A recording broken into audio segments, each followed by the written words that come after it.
What should a tool actually be?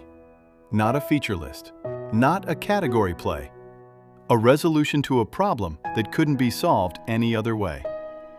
Most tools are designed for everyone, which means they end up designed for no one.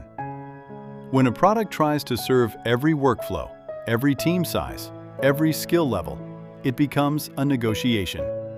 The edges disappear. We start from constraint, a specific user, a specific problem, real tensions that can't be resolved cheaply. The design that emerges from that pressure, the only form worth committing to. Competing constraints produce the form. Niche first. Every product is built for one user doing one job. Material honesty. We show the material for what it is. Form follows tension. If the geometry doesn't resolve a real conflict, it doesn't earn its place.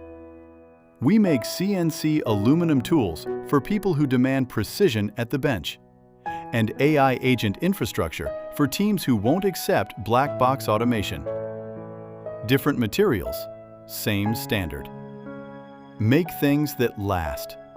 Products built from constraint, released when they're right, not when they're ready. ModologyStudios.com